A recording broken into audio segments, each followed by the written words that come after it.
going to turn the mic on. This is something new. It's on. Is it new? How do you turn the mic on? Nicole. I don't know. That's your job. How do we turn the mic on?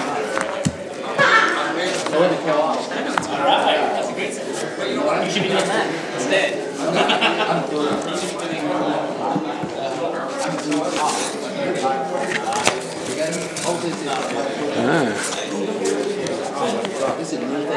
Hey, Herb. I see you accepted the challenge. Nothing yet.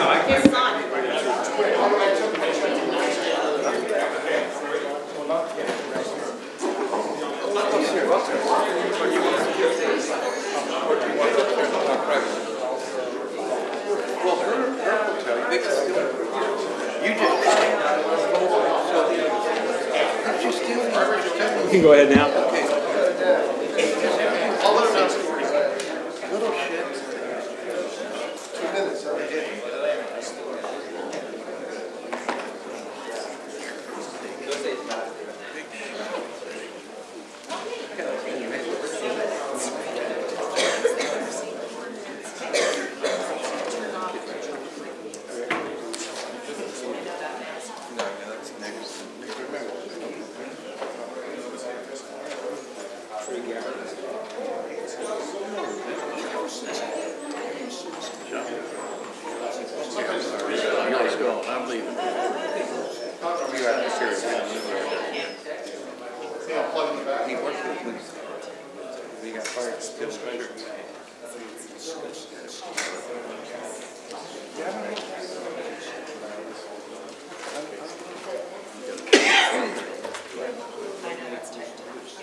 Is it just that one, or?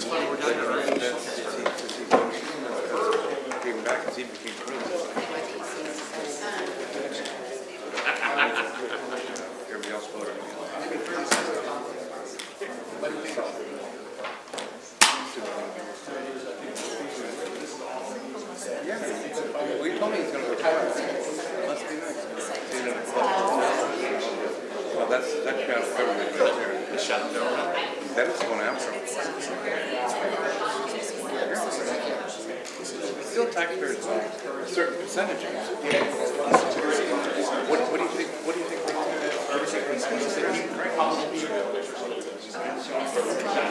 So somehow, some way, it's funded by the people, a certain percentage.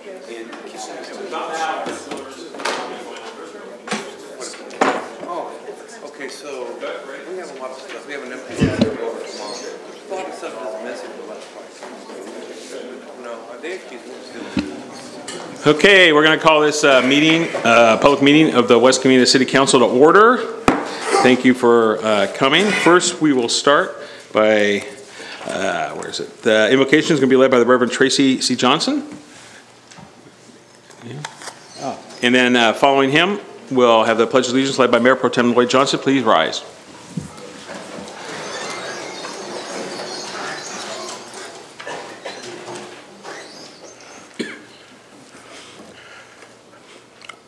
Our Creator, we come tonight with a heart of thanksgiving.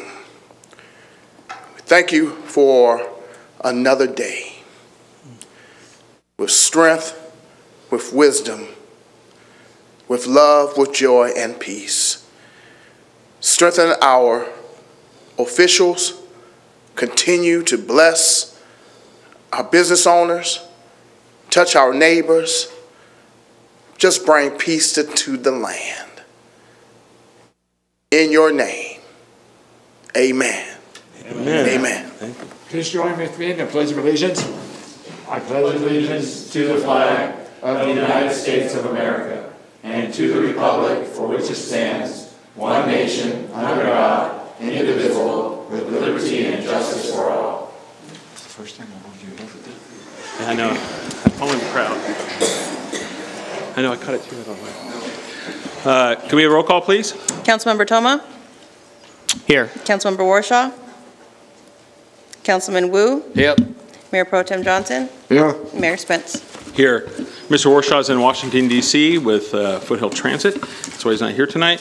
Reporting out from closed session, is there any items that need to be reported out? Thank you, Mr. Mayor. No reportable action tonight. Are there any changes to the agenda? No, Mr. Mayor, no changes to your agenda this evening. Okay, I'd like to start by calling down Captain Murray to present someone that's very important to West Covina to us.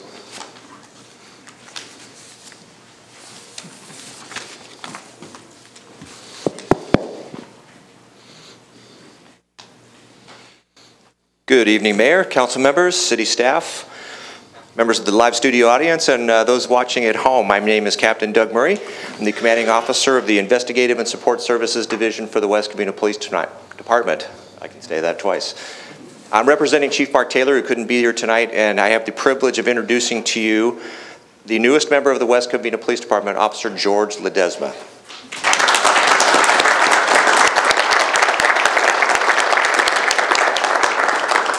George may be new to West Covina, but he's not new to law enforcement. George comes to us as a 10-year veteran of the San Bernardino County Sheriff's Department. He began his career, as all good deputies do, working in the custody facilities of San Bernardino County, where he developed an affinity for gang investigation and enforcement inside of the custody facility. When he transitioned out to the Highland Patrol Station out in a little bit of not so eastern San Bernardino County. You got to put those skills to use in working with the gang members in that community and also having interactions with the County of San Bernardino's SMASH team, which is the San Bernardino version of the former crash programs from LAPD and other gang interdiction teams, intervention teams. So they did enforcement, they did outreach, and a lot of good police work got done on that level.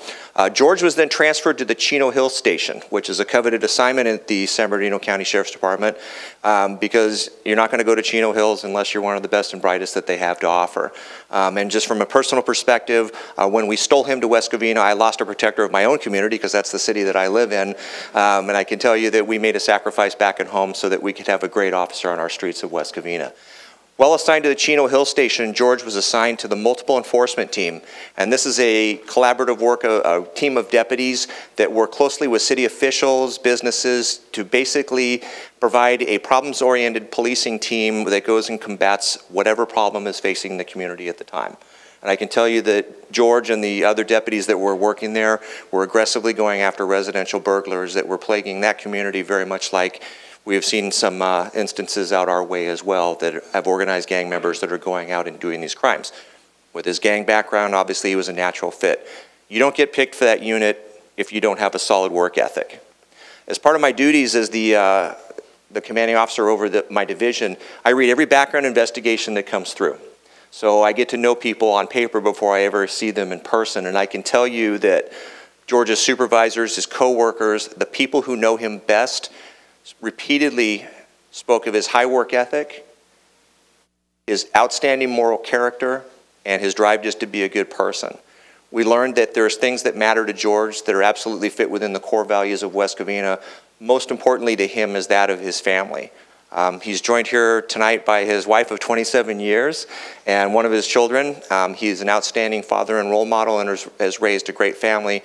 And he brings all the best of what West Covina stands for to our community. So can we please give George a nice West Covina welcome to the city.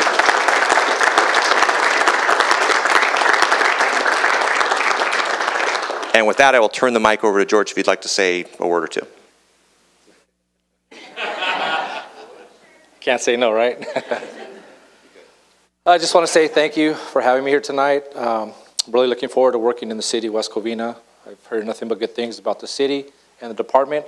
I know several people familiar with the area, and again, they tell me nothing but good things. So I'm looking to bring my expertise, my background here to the city and help get familiar with the community and work together. Thank you.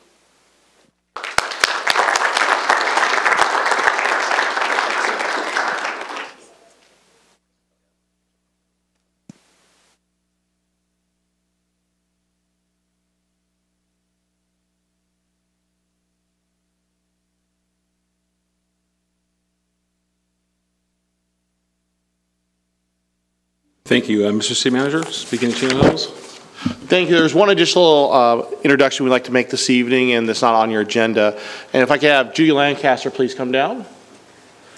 We wanted to give everybody a face of someone who's helping us out as a financial consultant as we are recruiting for new finance director.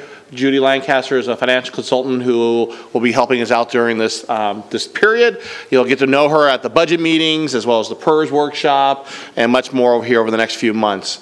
And if I can, I'll just have Judy introduce herself and give a little bit of background about herself as well. Good evening, Mayor, members of council, residents.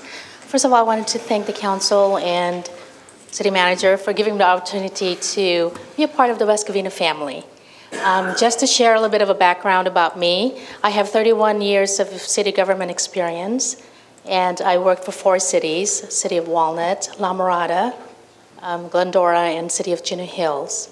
I started as an intern, and I have 20 years of finance director experience, and I retired a year ago, this March 31st, coming March 31st. So I look forward to being a part of this team, and I hope that I could be of help to the City of West Covina. Thank you.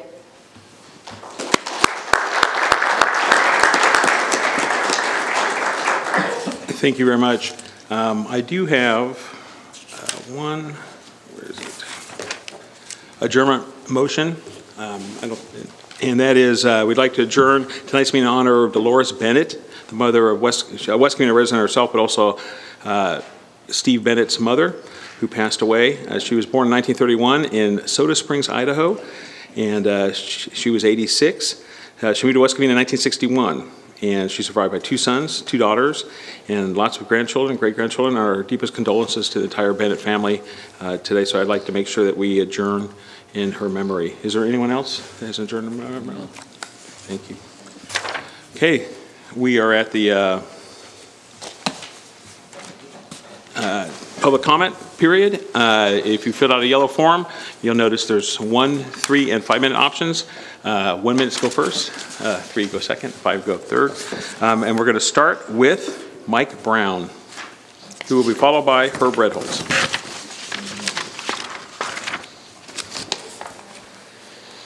Mayor, City Council members, City staff, and all the citizens of West Covina that are here or watching tonight. I'm only here to promote an event that the West Covina Firefighters Association is going to put on. It'll be a Tip a Firefighter event. It'll take place on March 29th from 5 p.m. to 9 p.m. It'll be at Chili's over in the Eastland Center, and we're doing this to benefit the West Covina VFW. So as many people that can come out and support that, it's a great organization, great cause, and the West Covina firefighters are proud to partner up with them and do this charity event. Thank you. Thank you very much. Herb Redholz, and then following Herb, we'll start with the 3 minutes, and we'll start with Greg Macon. Yeah, thank you very much, Mr. Mayor and council members. I just have kind of a housekeeping suggestion. Several months ago, this council made a correct decision to change from community enhancement to code enforcement. To call that department code enforcement, which it is the correct nomenclature. However, we also encourage people to go to the City of West Covina app. If you go to that app and you look at the directory, it says community enhancement. And if someone is not inside baseball in West Covina, what does that mean? It has no meaning. Where do you go? Now, there is a spot, if you go to make a report and you drop that down, it does say code enforcement there. But some people just might not ever get over there if they go to the directory. So my simple suggestion is let's upgrade the app, update it, so it matches the actual department name. Thank you. Send that suggestion on the app as well. Greg Macon, followed by Elsie Messman. Good morning. I'm new to this. I don't know what I'm doing. But I have a concern.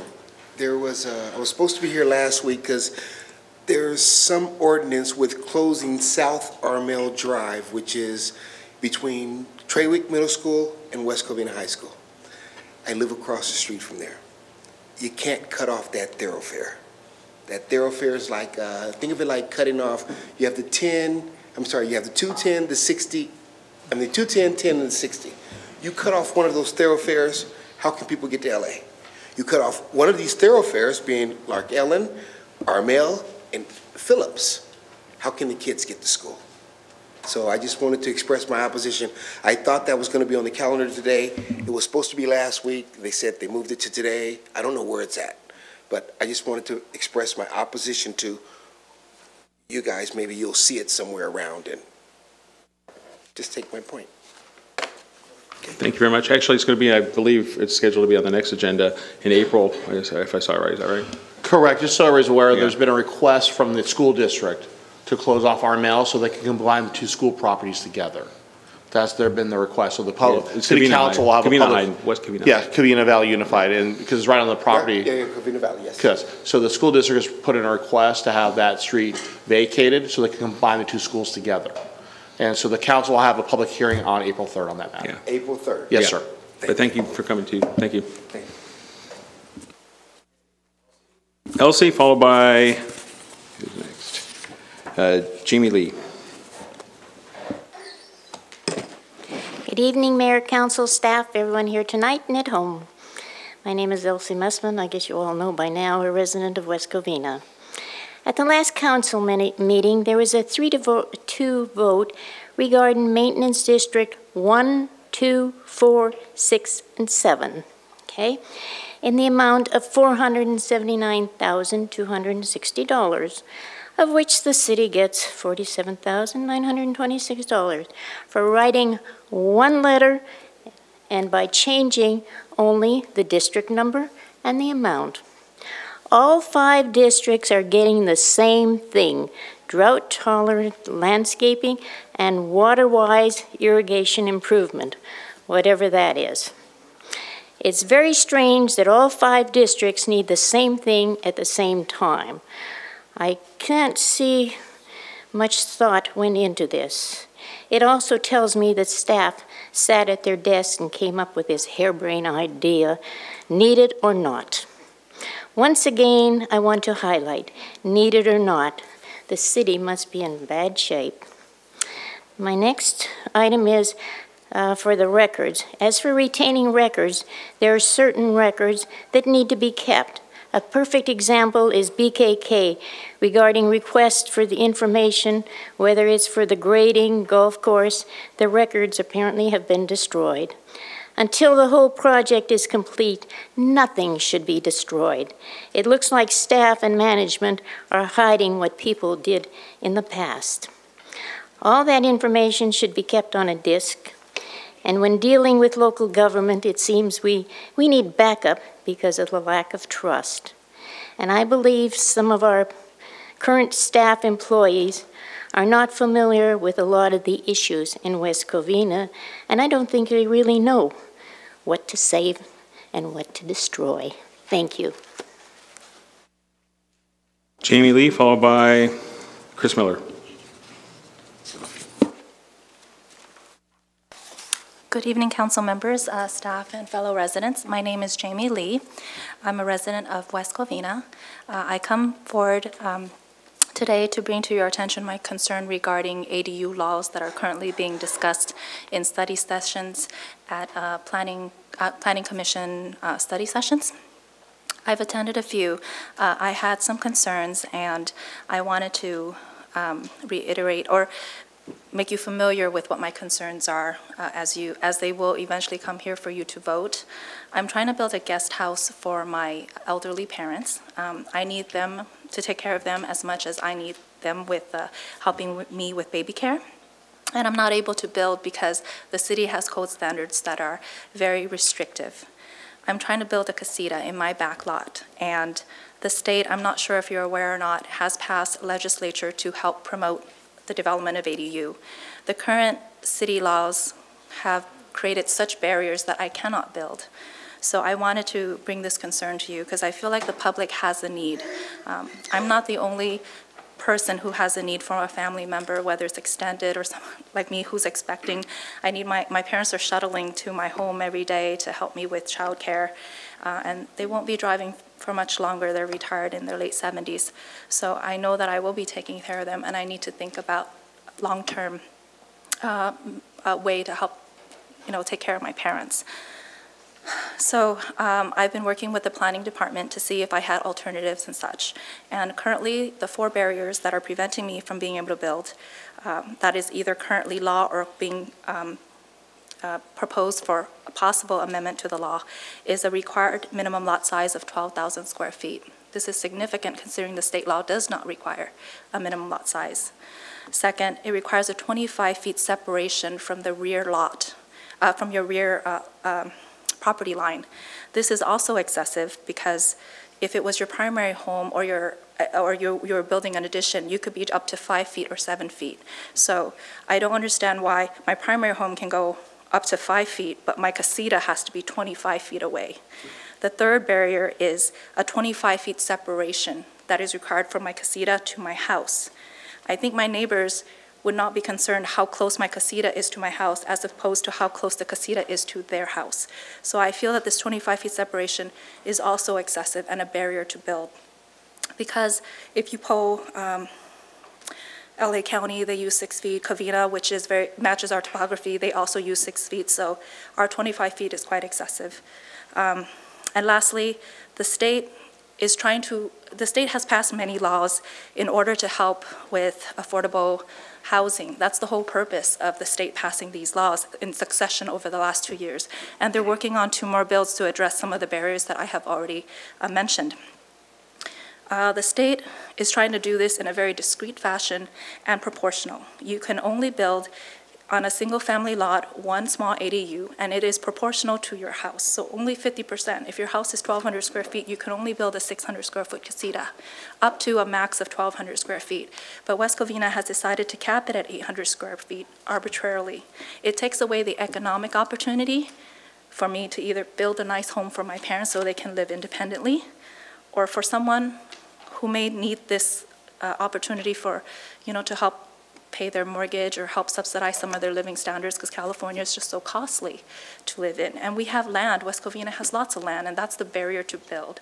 So what I wanted to express to you is that the public has a need for this, and that's why the state is passing law after law to try to help encourage ADU development.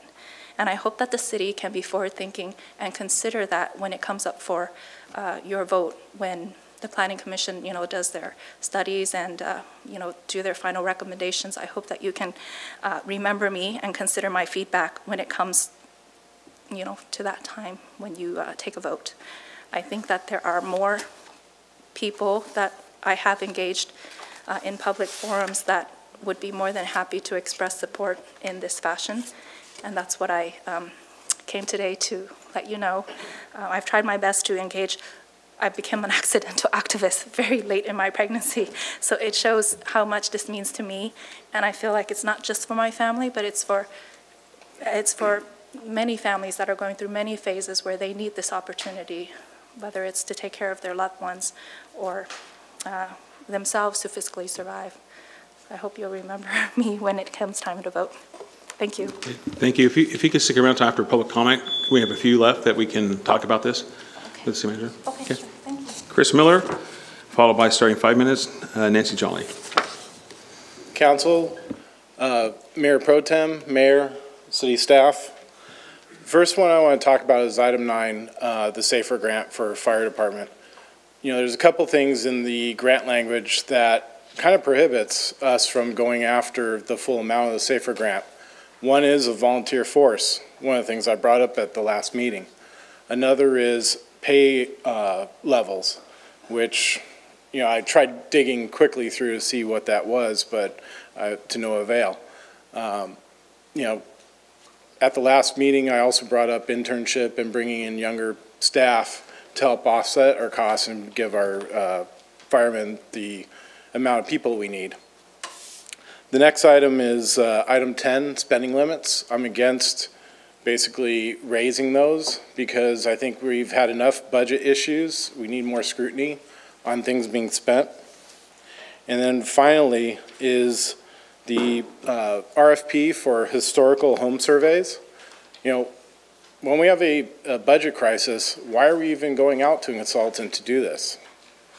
And in today's email of the questions and answers, one of it was, do we look at homes 50 years and older, which means 1968.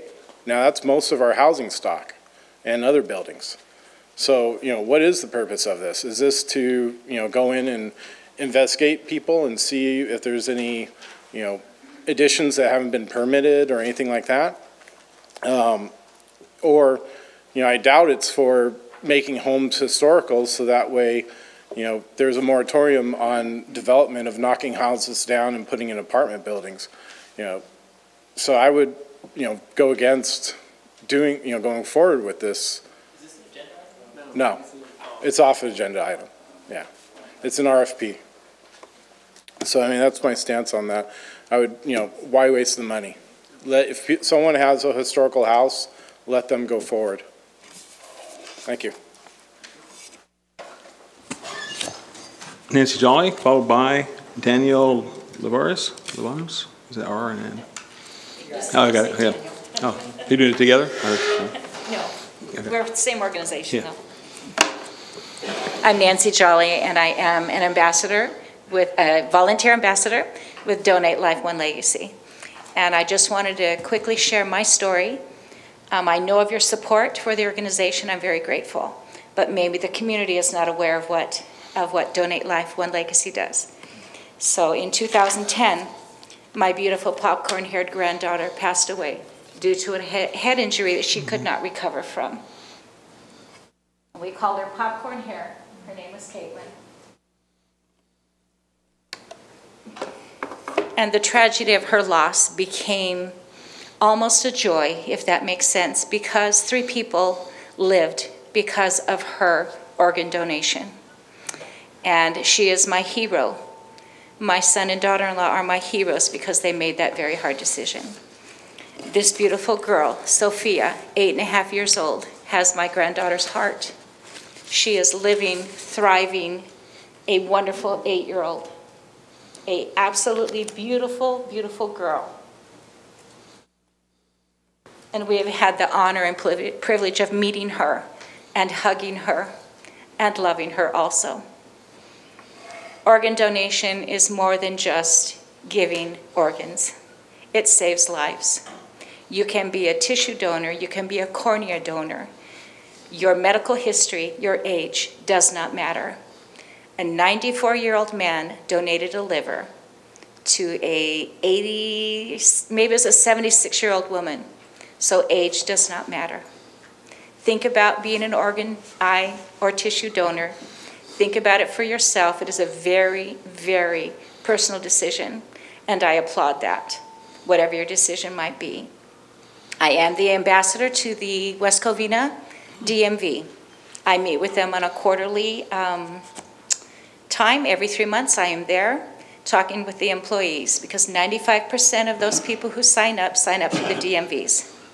So West Covina is one of my DMVs, and I'm always grateful and glad to be there. I'm always welcomed, and I enjoy being in the city of West Covina for that.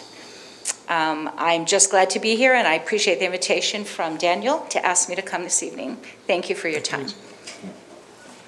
Daniel?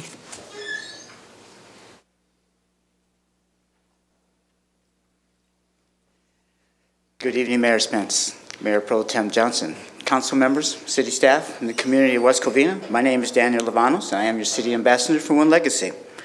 April is Donor Awareness Month, and One Legacy has been leading the way in bringing organ donation to our communities. Organ donation is on a rise across America, and for the 5th straight year, organ donation has increased by 3.4% in 2017. And for the 2nd straight year, there has been over 10,000 plus deceased donors, giving the gift of life to over 34,500 plus organ transplant recipients across our nation. In the One Legacy service area, there were 487 deceased donors, giving 1,374 organ transplant recipients a second chance at life. And over 200,000 lives were healed through tissue and cornea donation.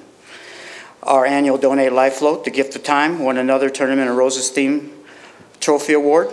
Human kindness was the theme for the 129th Tournament of Roses. And for the 130th Tournament of Roses theme will be the Melody of Life. And I'd like to thank Mr. Johnson, Councilmember Johnson, for representing the city of West Covina at our exclusive First Look event and dedicated a rose on our float for Donate Life. And I have your picture. Since April is Donor Awareness Month, One Legacy is asking the cities to declare April as DMV Donate Life California Month with the city proclamation for the importance of organ donation. We thank you for last year's proclamation. Speaking of Donate Life, 16th annual Donate Life Run Walk is April 28th, 2018 on the campus of Cal State University, Fullerton. The mayor of Fullerton has a friendly challenge to all civic leaders to participate in the event. In the past, our Run Walk has attracted over 12,000 participants from all over the world. Remember, one person can save the lives of 8 people through organ donation and enhance the lives of 75 people or more through tissue and cornea donation. Currently, our wait list for the gift of life is over 114,000 Americans, 21,000 in our state alone. Sadly, we lose 20 patients daily waiting for the gift of life, and every 10 minutes, someone is added to this list. To register for organ donation, you can go to our website, www.donatelifecalifornia.org, and si habla español, www.donavitacalifornia.org. As of this month, together with the DMV, we have registered over 14.4 million future donors. Thank you for having the pink dot on your driver's license. I am a liver transplant recipient, and I received my gift of life on December 27, 2003, the greatest gift I ever received from a stranger. Thank you, Mayor Spence, Mayor Pro Tem Johnson, council members, city staff, and the community of West Covina for giving me this opportunity to announce what One Legacy's mission is. Saving and healing lives through organ, eye, and tissue donation comforts the families we serve and inspires our communities to donate life. Thank you very much and have a great evening. Thank you. Yes. Ms. Johnson, go ahead. Oh, yeah, before you get away, I'd just like to everybody say, you know what, it was such an honor to be there. I had an opportunity to meet some of the donors and some of the recipients. And I tell you what, it actually brought a tear to my eye to see these children, these adults, whatever, that receive these, to be so thankful. And for the parents of those that had their children or something that donated, you know, that was heartwarming. And I do have that dot on my driver's license. So does my wife, and so does both of my children. So, you know, we're there. And thank you so very much for what you do. Thank you. Thank you. And that's on the agenda for next meeting, Daniel, like I mentioned. Yeah. Next meeting we'll do the proclamation. That concludes our public comment. Is there anyone else that wishes to say anything? Going once? Okay. Mr. City Manager, do you want to respond? And do you want to talk about accessory units real quick? Certainly, we'll go ahead and respond real quick. There was a resident here talk about, you know, a planning commission review for secondary units. Ms. Lee there, and so we can't really speak at it tonight because it is a matter that can become before you in the future, but we'll make sure that if it's going through the planning commission process that she continues to go through that process. Do you have any comments, Mr. Mayor? Well, I know I did, because I remember in 2014, was it 2014, when at that time the majority of the council approved restrictions or greater restrictions on accessory units. And I don't think Mr. Wu and Mr. Johnson were on who they did. Yeah, they weren't there yet. And it wasn't unanimous because I voted against it. But I know the state did pass some requirements. We already incorporated those into the code, correct? Didn't we already incorporate those? So I'm trying to figure out exactly what this review is about, because we already incorporated those, I thought. I think Mr. Anderson's upstairs, is he? Yeah, there have been some recent changes, and so in addition to those? Yes, so the ordinance is going through the process right now and going to the Planning Commission, but I'm sure Mr. Anderson can give you more details.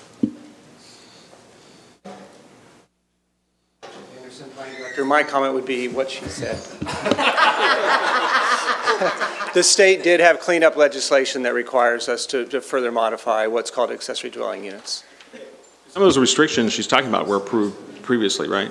We addressed those about a year ago, yes. Yeah, well, okay. But we also did something in 2014, right? Is that when I don't have it. Yeah, something like that. We do something every 3 or 4 years. The state usually changes the law every 3 or 4 years. Yeah, but we did, I think, our own, if I recall, something. You're probably right. I don't recall, but that's probably well, right. I'm right. Okay, yeah. Don't let that go to his head. Yeah. When then, if it's going through this process, would it be appropriate if the council wanted to give different direction to at least discuss it openly? When would be the best time to do that? Well, so what's going to happen is the Planning Commission has had study sessions and has directed us to prepare a code changes. So we're working to prepare those changes now. Then we'll bring it back to the Planning Commission for their hearing, and they'll have a hearing, and then after they make a decision, they will forward it to you, and it will come to you to make a decision. You can make the same decision, you can support their decision, you can make a different decision, give us different direction. What's the time frame then on before it's before us? We don't have it, it's probably going to be May or June would be my guess right now. Okay. Okay, great, thank you.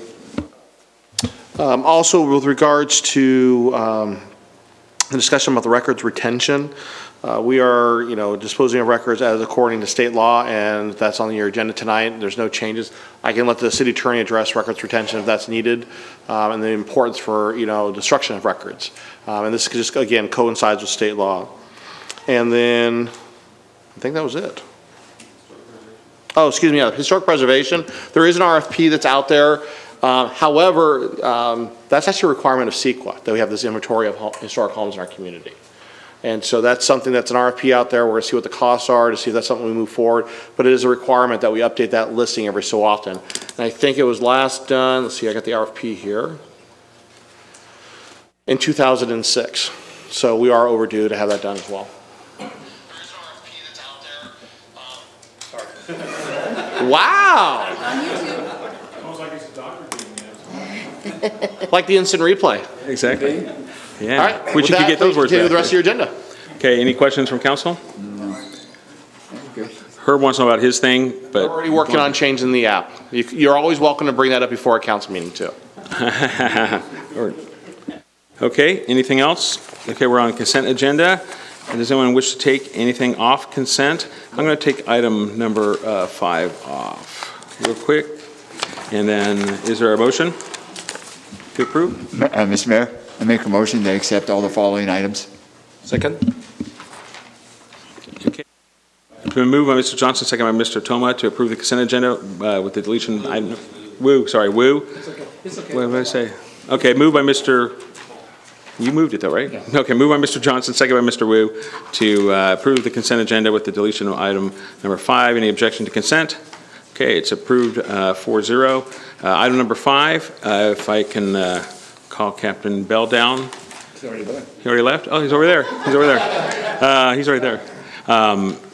This is, just so you know how this came about, both the chief and I asked to have this agendized, but a couple of years ago, this council voted 4-1 to oppose Prop 57, and it was still approved by the voters. And there's been some, I think it's been misleading in the way they portray it, but Captain Bell? Oh, thank you, Mayor. Good evening, Mayor, council members, staff, members of the viewing audience. In May of 2011, the Supreme Court ruled that California would have to reduce its overcrowding in state prisons. As a result, there were 3 bills introduced: Assembly Bill 109, Proposition 47, and Proposition 57. Since the introduction of those bills, we've seen an increase in violent crimes as well as property crimes across the state. That includes West Covina. In September of 2017, this city council voted to adopt the Taking Back Our Community program and participate in the education of the community on the impacts of recent legislation and policing efforts. A group of cities band together and decided to take on this movement and develop a response to these emerging public safety issues. West Covina has since joined this group. The key items being addressed as part of this response included providing a consistent message about the criminal justice system and change to California, advocating for state legislative changes that will help improve local government's ability to respond to criminal activity, and engaging and enlisting our residents to help take back our community. An initiative is currently being supported by the California Police Chiefs Association, the California Public Safety Partnership Issues Committee, and the Los Angeles County Regional Division of the League of California Cities to hopefully vote on at the polls during this November 6, 2018 election. This initiative has been named the Reducing Crime and Keeping California Safe Act of 2018. The key points of this initiative is as follows. We would like to reclassify current nonviolent crimes like rape of an unconscious person, sex trafficking of a child under the age of 14, and 14 other crimes or serious crimes as violent, to prevent the early release of inmates convicted of these crimes. Secondly, we would like to reform the parole system to stop the early release of violent felons, expand parole oversight, and strengthen penalties for parole violations. Third, we'd like to reform the theft laws to restore accountability for serial thieves and organized theft gangs. And lastly, we'd like to expand the DNA collection to include those convicted of drug, theft, domestic violence, and other serious crimes to help solve rape, murder, and other violent crimes, and to exonerate those wrongfully accused.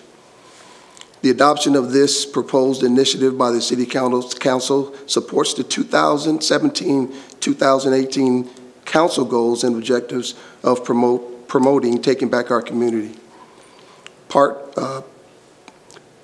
Pertaining to identifying resources and opportunities to provide better public safety services to the community. And just as a reminder, on May 29th, we will be hosting a Taking Back Our Community meeting. It will be held at 6:30 a.m. at Cameron Park, and we will get into the entire Taking Back Our Community initiative, what it means, how it was developed, and what we're doing here in West Covina to help facilitate that. Are there any questions? 6:30 p.m., I'm sorry. Thank you. Yeah, if you show up at 6:30 a.m., I won't be there. Yeah, exactly.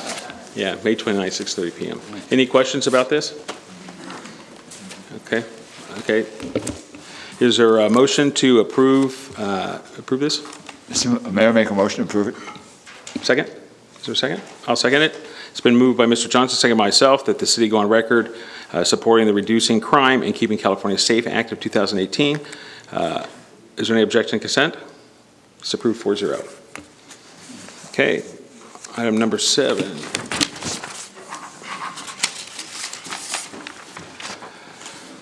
The matter set before us is a public hearing on the authorization of the draft fiscal year 2018-19 Community Development Block Grant Action Plan. City Clerk, can you verify proper legal notice has been given? So verified. Okay, at this time, I shall open the public hearing on the development of the draft fiscal year 2018-19 Community Development Block Grant Action Plan. First, there'll be a presentation from staff. Mr. Freeland, who's going to present the staff report? Thank you, Mr. Mayor. Kelly McDonald from the Community Services Department will do it. I believe the first item is item number 7, which is 2017-18 action plan. Oh, I'm reading the wrong one? No, that's quite all right. We do have 2 items tonight. So yeah, so the first item is the 2017-18 action plan. Mr. Wu had that particular one there. Okay, so well, let's go ahead and just do 8 since that's one we read. Can we do that? Is that possible, or do we need to do 7 first? We will do. Since we already went through that, let's go ahead. We'll do 18-19 first. Okay. Sure. Number 8. 8. Because we verified it for the other one, do you want us to go back and do 7? Okay, we're gonna go ahead and go back and do 7, I guess. Okay, we're gonna deal with the fiscal year 2017-18 plan. City Clerk, can you verify proper legal notice has been given? So verified. Okay, I'm gonna open the public hearing on the proposed amendments to the 2017-18 action plan. First, there's gonna be a presentation from staff. Mr. Freeland, who's giving the staff report. Once again, Mr. McDonald would provide that. Good evening. This hearing concerns proposed amendments to the fiscal year 2017-2018 CDBG action plan. As a recipient of federal CDBG funds, the city prepares an annual action plan which details the planned use of the funds, and that's a condition of the grant. The city's 17-18 action plan was approved by the City Council on July 18th, 2017. However, with proper notice, a plan may be amended at any time. The proposed amendments are shown in table number 1.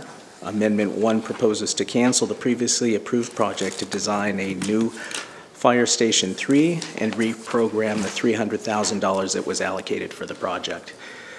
Amendment 2 proposes adding a street rehabilitation project to the action plan and allocating $425,000 for that purpose. The additional $125,000 is made up of unobligated funds, including unexpended funds from recently completed and closed out projects. The proposed amendments required a 30-day public review period. This began on February 16th, and no comments have been received. There's no general fund impact, and there are sufficient CDBG funds to cover the cost of the amendments. Therefore, staff recommends that the City Council approve the proposed amendments to the fiscal year 2017-2018 CDBG action plan as detailed in Table 1 and approve the allocation necessary to carry out the amendments. Okay. Are there any questions for staff? Mr. Wood? Yeah, okay, thank you, Mr. Mayor. I have a question, okay, I think the reason, okay, CDBG fund, okay, a lot of times I think the high priority will be the owner-occupied housing, okay, and from here I didn't see any, okay, owner-occupied housing improvement. Okay, what I'm saying is this, okay, West Covina, okay, has a lot of 1950 built home, a lot of old home, and we have a lot of fixed income, okay, homeowner, and we have a lot of senior citizen. So my understanding, the CDBG fund should have a big portion as a high priority to help the homeowner to improve their home. Okay, remember we're talking about using the CDBG fund and plus, okay, utility grant to help them to improve their property. So here I didn't see any, okay, a reserve, okay, for the owner-occupied property to have a chance to improve their property. Okay. Certainly previously with the adoption of the fiscal year 17-18 budget, City Council approved use of housing funds for the housing preservation program as well as CDBG funds. So there's already been an appropriation of those funds for this year. This is just a reprioritization of funds that were originally designed to be used for the design of the new fire station that was being considered at Palmview Park. Now that we're not doing that project, we are looking to reprogram those funds for a street project. Okay, so got it. So this is basically as amended 2718 of the CDBG fund where you expand. And we already reserve a big portion. So how much we reserve for since we are doing this budget, so maybe you can let the resident know how much, okay, we have reserved for them to apply. Sure, so we, just if you're not familiar, we have a program called a housing preservation program, which it allows loans up to $10,000 that can be utilized for improvements to your home, whether it be, roof, landscaping improvements, whatever needs to help beautify our community.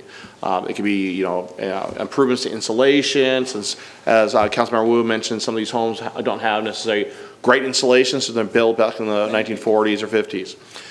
There is a couple $100,000 that's been allocated to the program, both in housing and CDBG funds. And as part of this upcoming year's budget, annually we get money that's paid back to that program through the housing funds, and each year we ask for an appropriation. What we're hoping to do is perhaps establish a revolving account. So as people pay off those loans, the money goes right back into that account for housing funds to be reutilized each year. So those are some changes that we hope to add to the program to make it a little bit easier for folks to get the ability to get that funding. So do you have a number for us? Like, I don't tonight, no. Like $500,000, $900,000? Because I remember last time it's about $900,000. It may have been the first year. I don't have a number. I would hate to give her the wrong number this evening. I do know that the council has been quite generous with the program, and it's been heavily utilized, and we still have funds available to be utilized this year, and we'll be asking for more funds next year. Okay, thank you. Okay, is there a motion on this item? Oh, question. Yeah, Mr. Toma? Oh, wait, I have to do public comment too, sorry. Yeah, Mr. Toma? Yeah, when do you propose bringing back the actual project? When will we see the actual project that's chosen for the street program? At your April 3rd or April 17th council meeting for approval. Any other questions? Okay, is there anyone present who wishes to comment on this item? I've received no yellow cards. Anyone? Okay, seeing that there's none, I'll now close the public comment portion of this hearing. Is there any council discussion or a motion? I'll move to approve the proposed amendments to the CDBG 2017-18 action plan that's detailed in Table 1 and establish the CIP project number 18038 for street rehabilitation and appropriate expenditures in the amount of $425,000 to the CDBG fund. Is there a second? Mr. Mayor, I second. It's been moved by Mr. Toma and seconded by Mr. Johnson. Is there any objection to consent? Okay, it's approved 4-0. Now we're on item 8. And this is going to be, I'm calling the public hearing for authorization of the draft 2018-2019 Community Development Block Grant Action Plan. City Clerk, can you verify proper legal notice has been given? So verified. Okay, at this time, I'll open the public hearing on the development draft of the CDB Action Plan for 2018-19. First, there's going to be a presentation from staff, and I believe that will be Mr. McDonald. There we go. Thank you. This hearing concerns the authorization to draft a fiscal year 2018-2019 CDBG action plan. As mentioned in the previous hearing, the action plan is a requirement of the CDBG program. Prior to drafting a plan, the city is required to hold a hearing to provide an opportunity for the public to comment on the needs and priorities on which the plan is to be based. In May 2015, the City Council approved the 2015-2020 Consolidated Plan. This is a 5-year strategic and visioning document which serves as the basis for the subsequent action plans. Development of the Consolidated Plan required an assessment and prioritization of the community needs relative to the use of CDBG funds. The categories of community need identified in the current Consolidated Plan are shown in Table 1 and described in Attachment 1. Subsequent amendments have resulted in the current prioritization that are also shown in Table 1.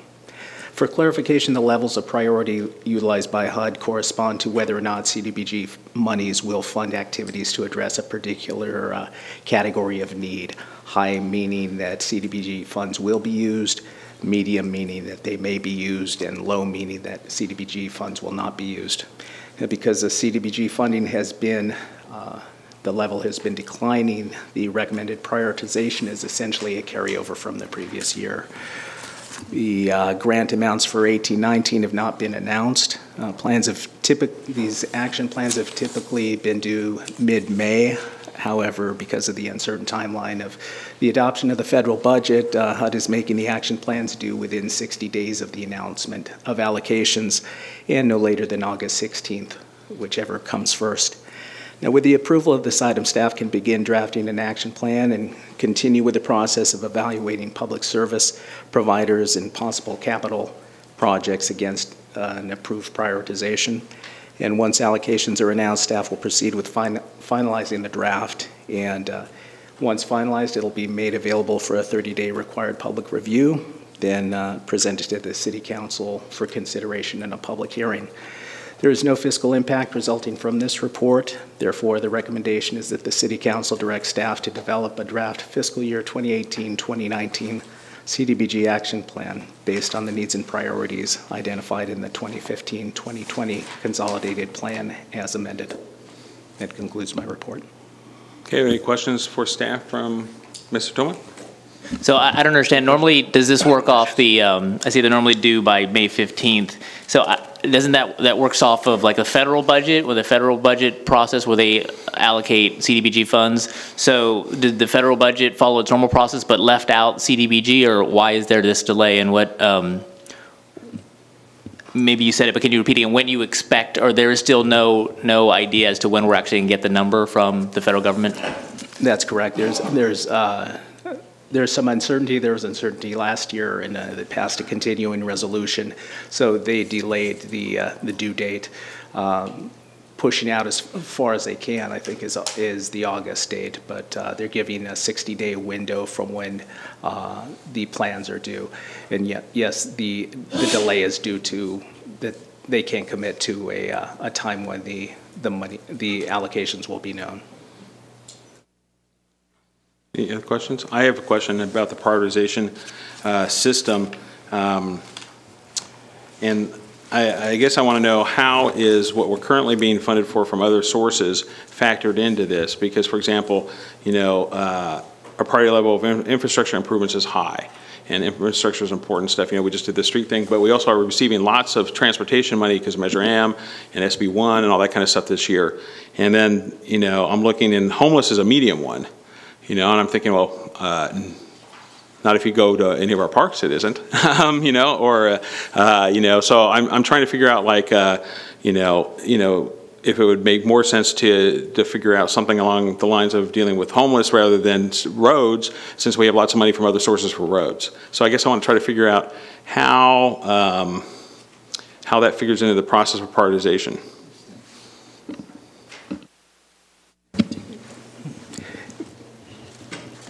Well, the prioritization is just based on the planned use of CDBG funds. It can certainly be reorganized. It's not necessarily taken into consideration that we use other funds for those categories of need. If I may add, we utilize our housing funds to help address homeless needs as well. So again, it's a question of the priorities. Council is welcome to change the priorities if they wish. Between medium and high for that. If it's a priority that is receiving funding, we can put that as a high level if you wish. And I would like to chime in and say that I think the carrying over the priorities has been to relate to other public services, because obviously there's the Measure H funding that has come about, right? So we don't know what that looks like as we adopt our plan, how fast that funding will come forward. So that's why it wasn't labeled a high priority. Again, the prioritization doesn't mean it's not a high value, it's just prioritizing for funding because funding has gone down over the years. Well, yeah, but that's been reversed in the infrastructure thing. As far as Measure H, we really don't know if we're going to dime. We got $50,000 for a grant, and that's it. And, hopefully the 600 people the county hires can figure some of that out, as time goes on. But I don't know how fast that's going either, and I don't know. It just seemed to me that we should change. But I guess I have another concern now, which is, do we have a plan? This is based on what our plan is, and so is there a plan already written out there that's already got all this stuff in it, and there has to be work to change it? Is that basically what I'd be doing right now? No, there's no. This is going to be the basis of the plan. Okay. Well, I would like to switch those then and have infrastructure improvements be medium and homeless, HIV/AIDS be high. I'll second that. I'm sorry. Okay. What was the first? Basically, switch homeless and infrastructure improvements. Okay. And Mr. Thomas said he'd second that. Is there any objection to that from the council? Okay. Then that switch will be made. Are there any other? Well, I guess we should wait for the public before we do that. Is there anyone from the public that wishes to address us on this item? Seeing none, we'll close that public comment portion of it. I didn't receive any cards. So now we're back to that. Is consensus from the council to go ahead and reverse those two? Okay. So in your action to authorize the action plan, we would be putting public facilities as medium priority and homeless. Infrastructure improvements. Oh, I'm sorry, infrastructure improvements. That's when they dealt with roads, right? So that's the second one. That'll be moved to medium, and then the homeless HIV/AIDS will go from medium to high. I have a question. Okay, Mr. Wu. But my understanding, the homeless, we have the county raised the half % taxes, so we should have potential money coming from, right? Am I right? Yes. So do I have to use the CDBG fund? Can we use this more into infrastructure? Just the question. Yeah, as you've already taken an action to do that with respect to last year's funds, but as Mayor Spence pointed out, right now we've received $50,000 towards studying and preparing a homeless plan to see whether we'll get any Measure H money. So right now we don't have that money coming in. Money is not guaranteed coming to CT at all? It is not, no. There is no pot of money guaranteed. The money is retained at the county level, and the idea is that these plans will go forward just like active transportation plans. You go forward and seek additional grants. That is the thought. So we are guaranteed nothing. So basically we pay additional half % taxes for nothing? That's not true. Well, I wouldn't say nothing, but what I'm saying to you is that I don't know that the residents or the voters necessarily understood how that trickle-down theory would work with the tax money. Mr. Toma.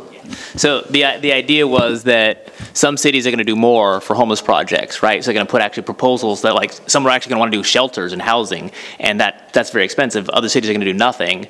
And so I think the idea was you want to use the money where you can get the most bang for your buck, and to be the most cost effective. Why should some city that's not going to do anything on homeless necessarily get some money? So that's the idea. So if we're going to do projects and things, we should put forward good proposals, and the money will be there for us to do that. But you're correct that it's not per capita spending based on population.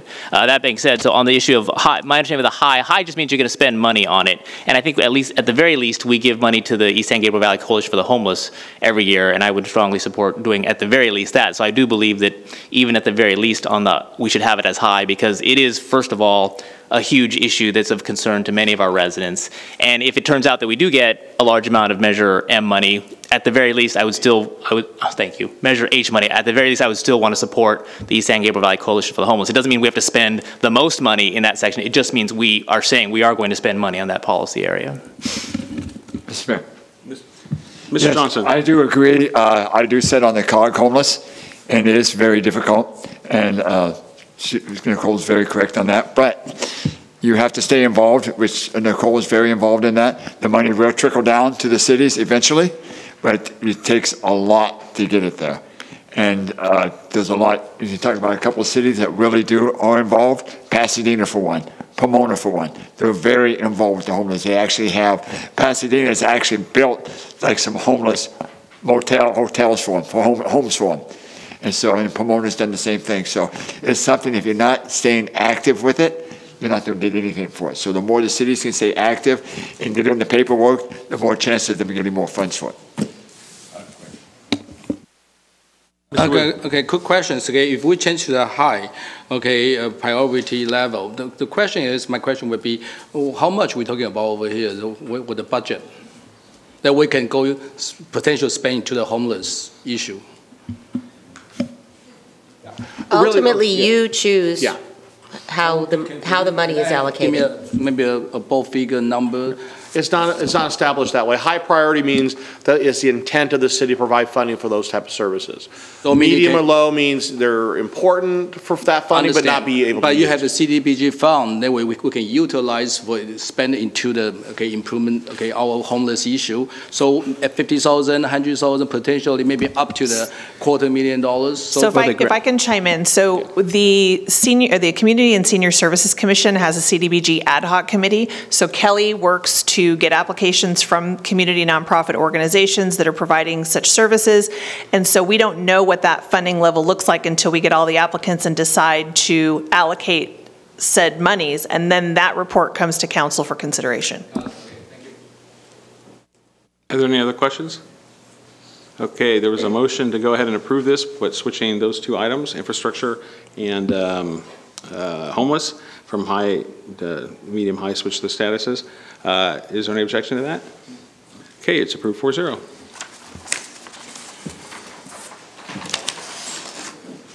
Item number 9, Mr. City Manager. Thank you, Mr. Mayor. I'll give a brief report on this. Last year, the City Council asked that when the United States Department of Homeland Security offers their new staffing for adequate fire and emergency responses, which is called the SAFER grant. Many of us are familiar with that. We've had that discussion over the last couple of meetings. When that grant becomes available, to bring it back for the City Council to learn more about it, but also see if there's an interest in to apply for it. This year, the grant is being given into two different categories. One is to hire firefighters and recruitment of new firefighters. Two is the retention of volunteer firefighters. We don't have a volunteer firefighter program. That's for those agencies around the United States that do actually have volunteer fire departments. The hiring of firefighters can only be used to hire new firefighters or firefighter paramedics, captain, engineers. At your last council meeting, we made a change to our fire department staffing model, where we, at this time, have not identified a new need for additional staffing in the fire department. In the future, if that changes, we will be more than happy to bring back the SAFER grant for consideration in future years. So that's why staff is recommended just to receive and file. Just to give some information about the grant itself, the guidelines of the grant has changed over the last couple of years. The first couple of years, the grant that the city was successful receiving would pay 100% of the cost of that new member of our fire department for the first 2 years. And then in year 3, the city would be on the hook for those expenses. Due to the economic downturn, the Department of Homeland Security provided waivers for those funds in that year 3. So the city actually did not have to pay for those funds in year 3 for 2 successive grants that we received. However, last year the grant has changed. And what I mean by that is that they are maximizing the amount of reimbursement each year, whereas before it was 100% of the salary and benefits of the new member of the fire department. In years 1 and 2, it's only 75%. It can only be used to hire new personnel. So if the employee was to get a raise in, let's say, year 2 or additional cost, the grant would not pay for that as well. And then they only reimburse up to 35% of the cost of that new employee in year 3. So we provided just a little sample in the staff report. So the cost of a captain of our fire department, the annual cost or the 3-year cost of the grant is around $605,000. That is the cost for that one position. The grant would only reimburse us about $277,000 over the course of those 3 years. So the city would be out for that one position. We would have to fund it at a cost of about $328,000. If you look at an entire engine company, which is 3 captains, 3 engineers, and 3 firefighter paramedics here in our staffing, you were talking about, for that 3-year period, cost of the city well in excess of probably around $2 million if we were to move forward with trying to expand the department. But as at this time, as stated, with the recent developments, we don't see a need to move forward with the expansion of the department at this time. Answer any questions? Any questions? Mr. Wu. I understand, okay, the civil grant basically is to help us to hire additional more firefighters. And currently, we just have this so-called financial stress. We really has a hard time to kind of balance the budget. So the personnel become a kind of extremely burden to our budget. I understand, we talked about this last time. But in the meantime, okay, I think we kind of have to thinking about okay, current our situation about the population, okay, and to how many firefighters, and we hopefully we can don't put too much overtime, so we can have maybe reasonable, okay, to have some staff. So I don't know that this civil grant can be discussed, okay, to city to see, okay, any way we can have any chance, not only to, okay, right now currently how many staff we have? 70, right? And we have a 76 position, and we have a 70 firefighter. And but last time we're talking about with about 110, 120,000 population, we should have almost 100, okay, or more firefighter to justify to service. But of course, currently we just don't have a lot of financial power. So I don't know. Anyway, we can have a chance to foresee. We can kind of rather than, okay, shrinking compromise the public safety, but thinking about we can maybe justify increase the police, okay, into our maybe consideration of a budget. I'm not sure what the question was there, other than I can share with you, The question is, can we bring the civil grant back? That's my question, and to create more staff. And I understand it will create, okay, more budget issue we have, but how can we create some kind of creative thinking and budgeting, see what we can do? I understand cut to get balanced, but how can we spend, okay, possible we can create more revenue and to protect the public safety, something we can balance. That's my question. Right, I don't think that's possible at this time. The council's direction has been to meet with the Firefighter Association to talk about new deployment models. Depending on what comes out of that discussion, then we can have a better idea. But we would not qualify for the grant at this time or this year. So perhaps we can look at it next year, depending on what that change in the model is. I understood. Okay, I think currently, well, of course, we cannot apply. It's already passed. But hopefully, the city and the firefighter union, we can really sit down and talk, and hopefully they can compromise, and city can we both do the both sides. Okay, and I sincerely want both sides to kind of get some kind of agreement for the good of the city. Okay. Any other questions?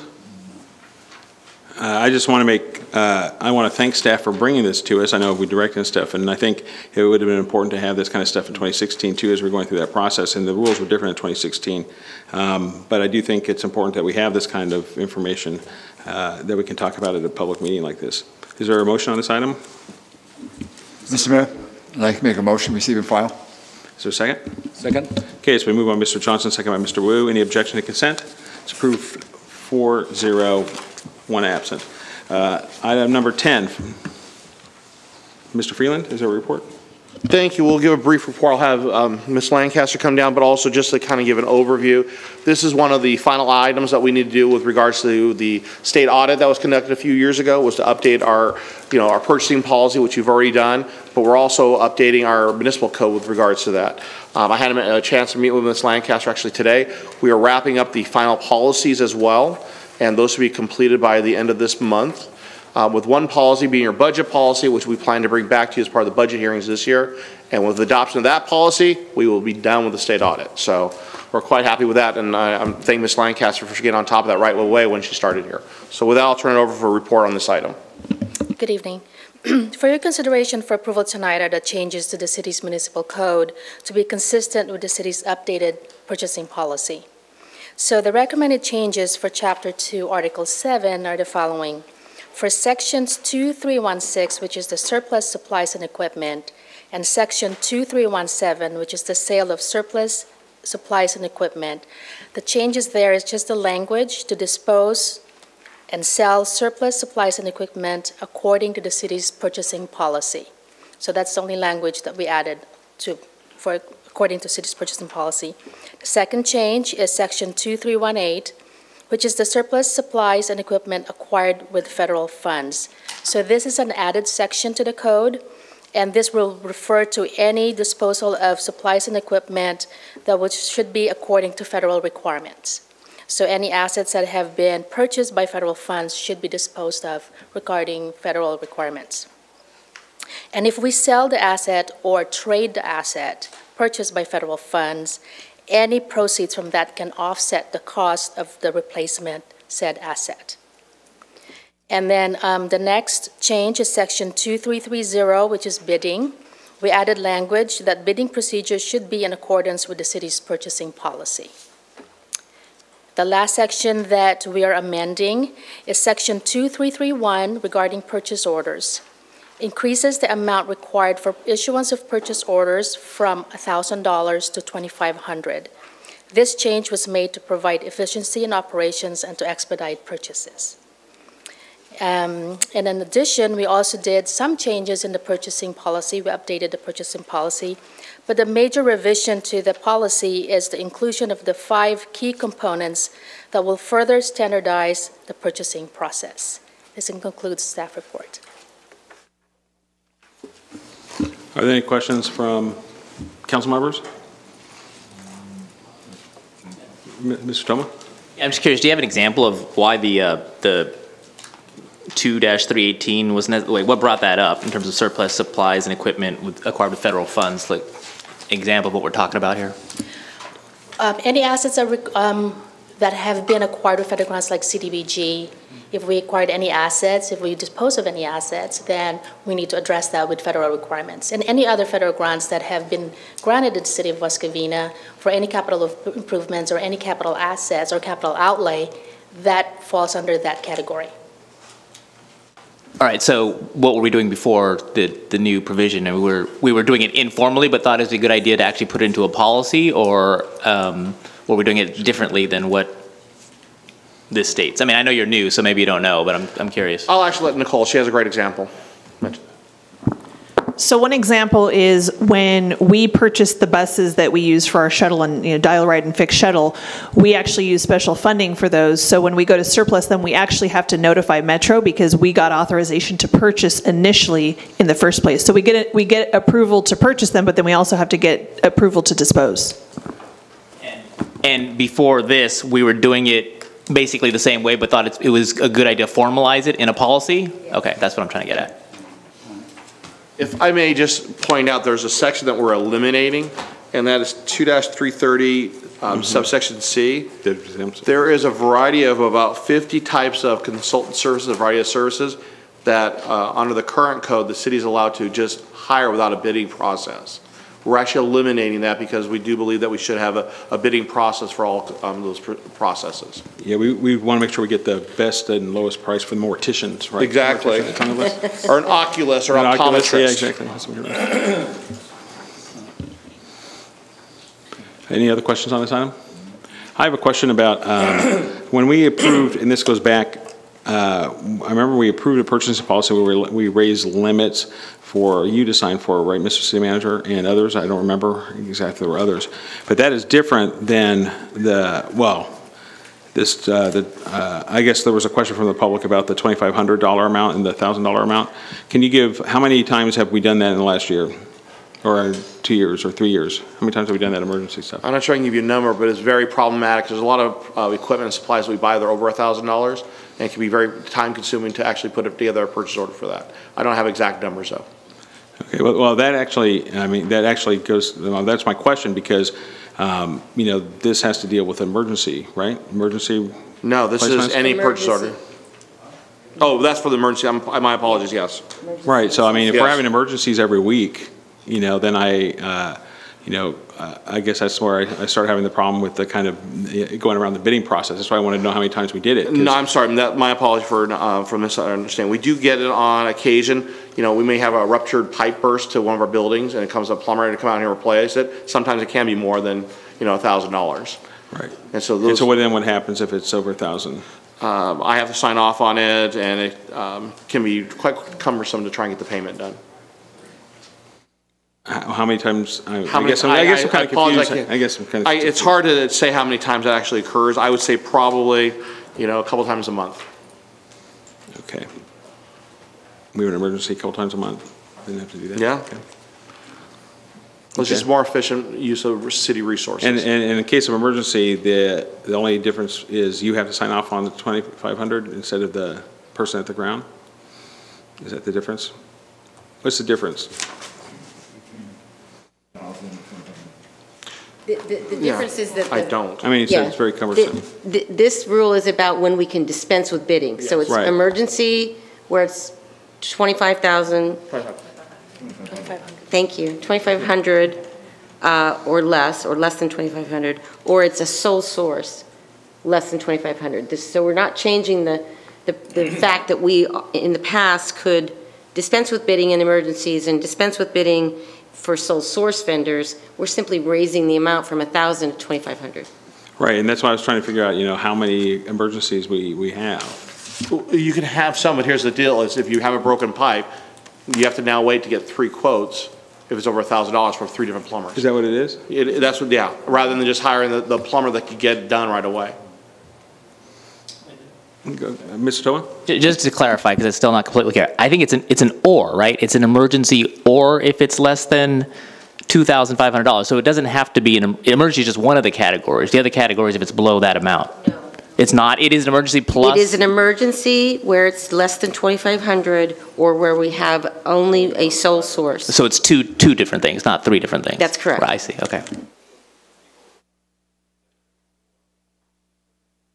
I guess I'd like to see, I have questions about how that all works as far as how many emergencies and what qualifies as an emergency, I guess. I have a question about that. But anyways, Mr. Johnson? Mr. Mayor, thank you. To me, an emergency is an emergency. I don't care if it's once a month, twice a month. If we have an emergency that has to be taken care of right away, and if it's less than $2,500, I think we ought to be doing it. I don't think we ought to be waiting around for it. Except if you have a pipe that bursts somewhere, and we have to get 3 quotes to get that pipe fixed, who knows what's going to happen. So it could cost us a lot more than $2,500 if we have to wait for it. So I don't know about with it. Well, if there's only one vendor, obviously you don't get 3 quotes. I mean, that's right. How do you do that if there's only one vendor? How would you do that if there's only one vendor? You couldn't get 3 quotes. That is correct. But the other challenge, I can give another example, is when the refrigerator at the senior center goes down, and if we have to wait a couple days to get 3 vendors or 3 quotes, you're going to lose all that food and produce that you have inside the refrigerator. Those are the type of examples. We're not talking about, oh, the laptop here is busted and I need to get, it's over $1,000, so therefore I'm just going to go and say it's an emergency purchase.